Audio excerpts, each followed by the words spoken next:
All right. Well, I guess we should start with welcome to London, or you can welcome me to London. You've been here longer. Yeah, we've been here since Sunday. So a lot of business meetings, a lot of talk about maybe bringing a direct flight back to Jacksonville from London. So hopefully all that comes to fruition. Yeah. What are those conversations like in general? Just everybody's always presented this sister city with London and Jacksonville, and do you feel a little bit of that?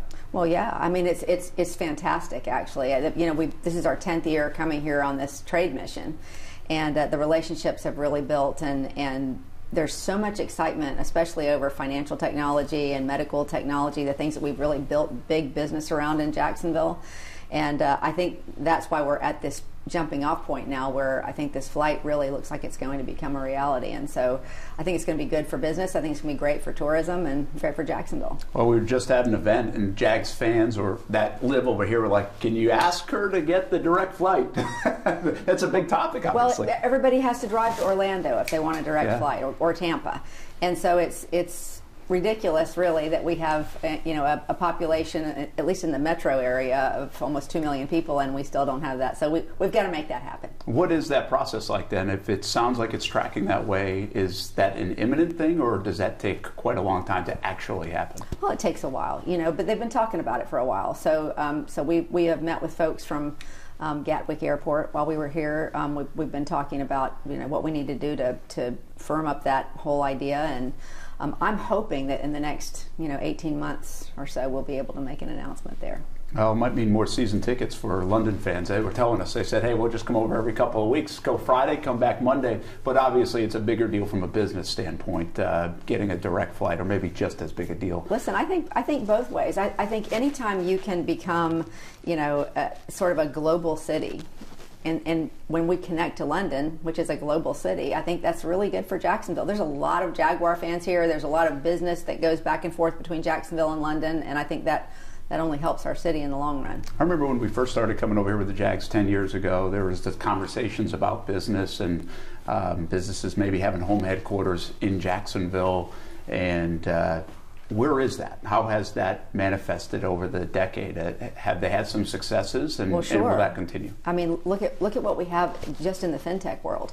FIS, largest fintech by revenue in the world, is in Jacksonville. I think they do something like $40 trillion a year.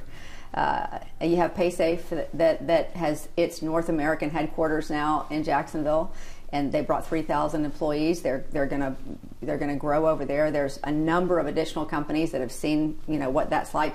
And so what happens is people are talking about it. They're seeing what's happening. They're seeing that Jacksonville is becoming that fintech hub, and you look at our quality of life with the river and the ocean, you look at our cost of living, it's a very attractive market, and I think that we are poised right now to attract a lot more of that type of business to Jacksonville. We've seen other fast-growing cities in the last couple of decades go, maybe it's banking in Charlotte or whatever it might be, in Nashville or Austin, Texas. Right, and, that's right. Why fintech for Jacksonville, do you believe? Well, that is where we have so much of that infrastructure, between banking and financial services, and we just grew it. And I think if you look, the banking is in Charlotte. Fintech is in Jacksonville. You're seeing a lot of folks from London not go to New York City, not go to California, going to Jacksonville now, and it really has grown to a point where we are considered the fintech hub, especially of the East Coast. But I think that's just going to continue to grow. Well, you mentioned a lot of Jags fans here. You've seen a lot of Jags jerseys, seen Yes, a lot I of have. folks from Jacksonville over here. Yep. It must be kind of interesting across the Atlantic to see familiar faces on this side. Well, it's funny because really most of the Jags fans started to arrive in the last 24 hours or so. Maybe a little more, but we heard our first Duval in the lobby the other day, and everybody turns around. Oh, these Americans! But it's fun. It's so fun to see everybody come here, and they're all excited. And some of these folks have been making that trip every single year. They just plan their vacations around it, and I can't wait to see Wembley. I've never been in Wembley before, so I'm looking forward to it. It's going to be quite the experience. So much conversation about the stadium. You guys have begun conversations between the Jaguars and the city. What is the latest from your vantage point on the stadium? Well, obviously, I have a team that's working on that. And from my understanding, that first meeting was simply introductions. Everybody getting to know each other, the team getting to know each other. I think there's a framework there for beginning conversations, but to say that there's been any sort of particular agreement reached at this point would be way too premature. But as I've said from the very beginning, Brent, I believe that we will reach an agreement. I think we both want to get to yes, and so I think we will. How important in the landscape of everything is this issue? I know there are a lot of big issues in Jacksonville, but is this one because of the time frame and everything else? Well, I'd like to get it done sooner rather than later, frankly, for a variety of reasons. But the truth is, I think it is an important issue. I think that I've said this for years now, that I believe that the success of other neighborhoods surrounding downtown are really in very many ways predicated on how well we do in downtown. We've got to make sure that we're creating that riverfront experience. We've got to make sure that we're creating the type of vibrancy downtown, and I think the stadium is a piece of that. Now, what I'd like to see is I'd like to see this become an economic development argument, where we're talking about what we can do for some of our neighborhoods that have been left behind for a long time. And I think the more we can do that, the more it becomes that type of a discussion, I think the more people will at least be able to look through a different lens and say, I can see how now this is not just a stadium, it's an effort to create economic prosperity for much of the city. There is a segment of the fan base, maybe, or maybe more in Jacksonville, I think it's probably hard to tell how many, that don't love the fact that they come over here to London and play. Could this game be used as any kind of leverage in stadium talks, or how do you view this game when it comes to the future of the Jags? I get that, but this second game that we have this year is an away game anyhow. I mean, you're playing here instead of playing in Buffalo, so in many ways that's a nicer trip perhaps than going to play in the snow. But I do think that this is a trip that has, at least what I have seen since I've been here, it's done a lot to build that economic relationship too, and I think it's been a win-win. So I understand why fans don't love it, but I don't think it has done anything to hurt, and maybe a lot to help in terms of what that whole picture looks like for the long term. I know you mentioned it was very preliminary in terms of that first meeting. Is there any movement on where they could play potentially in the construction years, or is that too far down the road? I know everybody's really dying to know what's going on there, but the truth is we're just not there yet. I think there are a number of options that we can look at that way. Obviously, any discussion over extending that period of time, then you have a balance to make, right? It's going to be more money if you extend the time that it takes to build the stadium or to renovate the stadium, but at the same time it's going to cost you money if the Jaguars are playing other places. So I think we're just going to have to come down and look at that dollar amount, look at the money and what the fans in the city want. I mean, I think that at the end of the day, most people would probably like to get it done sooner rather than later, but that's going to mean that we're going to have to talk about playing some games other places, and I know that's a sensitive topic, but we're not there yet. This is a transition time for you. Obviously, you hit the ground running, but how important to develop the relationship? And you've probably known Shad, Mark Lamping, other big players with the Jags, but have you had to kind of foster that relationship a little differently over these last few months? Well, sure. I mean, we had a lot of discussions over the last year and a half or so, and we've had many more since then. I think that what I am convinced of is that the Jaguars want to be in Jacksonville. We want them to be in Jacksonville. We need to come up with an agreement that is mutually beneficial to both the city and to the Jaguars, and I am absolutely confident that we're going to do that. But yeah, I think the relationship is good.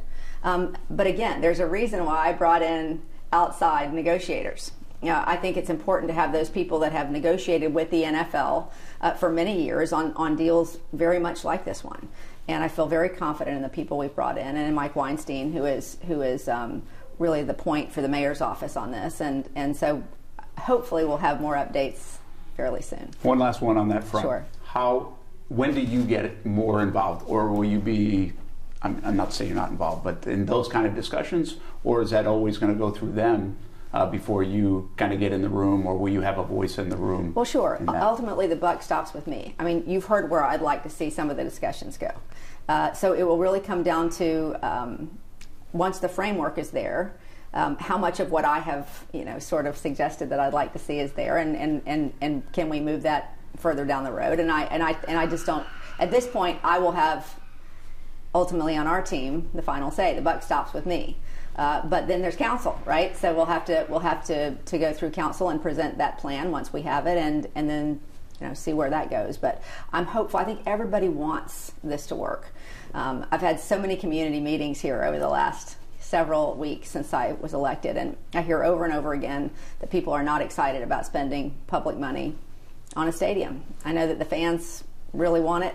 I know some people don't see the benefit of it. I see a lot of benefit in so many ways. Pride in this team, in the city, relationships that we can build business-wise. But the bottom line is 80% of folks say they don't want to spend the money, 80% say they don't want to lose the Jaguars. And those two things are simply mutually exclusive. So an agreement must be reached. And so hopefully at the end of the day we come up with one that we're all pretty pleased with. You're probably right around 100 days in office, somewhere around there, or approaching. I didn't do the math quite yet, but how is it? It's great. I am really enjoying it. It is pretty much what I expected. But I think that the biggest thing that I've had to realize is you come in with all these plans of exactly what you want to accomplish every day and every week with a goal at the end of the week, and you end up responding to whatever crisis happens to pop up. So it very much has also been a clinic in crisis management. But I have enjoyed it very much so far. I enjoyed building the relationships with the council, enjoying all the work, enjoying all of our community meetings, and there's a lot of work to do, but I'm excited about it. Was that one of your quick initiatives or ideas on your list, at least, to be able to get out and talk to the community a little bit? Well, yeah, that's what I said to everybody when I was running. I promise you this is not going to end when the election is over. I'm going to keep getting out there and hearing from you, because to me that's the job. The job is to listen and to be present in the community, and to try to incorporate the ideas and what people see as the issues into how we tackle problems at City Hall. I think it's depressing to all of us when we look at what voter turnout numbers are in just about any election that we have. And I think the way you cure that is by bringing people in and making them a part of the process. So I really enjoyed those, and we'll continue to find reasons to do them. Obviously, we'll do them again once we have the framework of an agreement for the Jaguars stadium, and we'll continue to do that the entire time I'm in office. My guess is if you had a big whiteboard, you could put a lot of things on when you're the mayor of Jacksonville. Is it hard to kind of just lock into this or that, and therefore, like you said, get as much done as you want to each day and week? Well, look, you know that I have pillars of the campaign that were really important to me, and we had transition committees that came in and looked at various important issues. Infrastructure, incredibly important to me. Health, incredibly important to me. Small business, a big push. So those are things we're very focused on. But to your point, yes, things come up and then you have to deal with those. But that's been a big focus of those committees, that and making sure that we can find a way to bring down some of those violent crime numbers. And I think the literacy initiative is going to be another one that is becoming a very big deal for this administration, to make sure that we can get kids up to grade level reading so that they don't get into other things we'd prefer they didn't get into.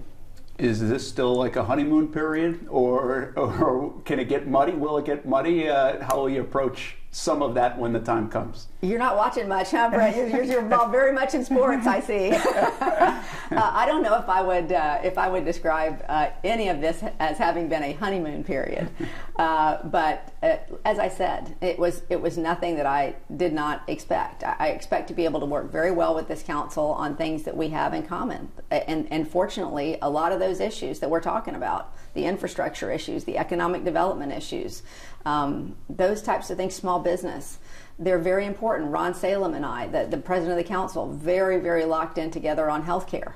So I think we're going to be able to move a lot of things forward. And I think that what you have to remember is things don't change overnight. Culture doesn't change overnight. And one of my biggest goals coming in here was to change the culture of what I see as divisiveness.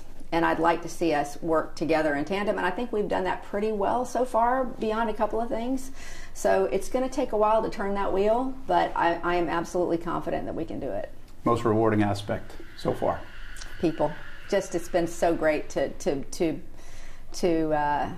be out there with the community and to hear from them about things they believe we can accomplish together. It's great to be in the chair, to have the opportunity to move some of that stuff forward, because I love this city so much, and I just believe that if we involve the community, I think the sky's the limit.